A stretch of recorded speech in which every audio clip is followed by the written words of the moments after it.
Breaking news বাংলাদেশে প্রচণ্ড গরমের মধ্যে হঠাৎ বৃষ্টির সম্ভাবনা আজকের আবহাওয়া আপডেটে এমন চমক রয়েছে যা আপনি মিস করতে চাইবেন না।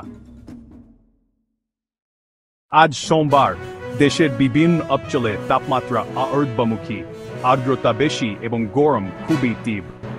তবে বঙ্গোপসাগরে একটি নতুন নিম্নচাপ গঠন হচ্ছে, যা সক্রিয় মৌসুমের সঙ্গে মিলিত হয়ে স্ক্যাটার্ড শাওয়ার্স বা হালকা থেকে মাঝারি বৃষ্টির সম্ভাবনা জাগাচ্ছে।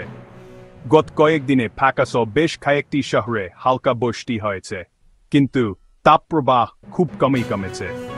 নওগাঁর বাদলগাছি সেকোন্টায় সবচেয়ে বেশি 70 মিলিমিটার বৃষ্টি রেকর্ড করেছে। বিশেষজ্ঞরা জানাচ্ছেন, আজ রাতের বৃষ্টিতে ঢাকা, খুলনা, চট্টগ্রাম এবং বরিশাল সহ কিছু উপকূলীয় অঞ্চল আরও বেশি ভিজতে পারে। তবে তাপমাত্রা সামান্য কমলেও গরম আবার ফিরে আসার সম্ভাবনা আছে। রাতে বৃষ্টির লাইভ আপডেটের জন্য আমাদের সঙ্গে থাকুন আর দেখুন গরমের এই তীব্রতা কি শেষ পর্যন্ত হ্রাস পাবে। সম্পূর্ণ খবরে আপডেট পেতে ফলো করুন।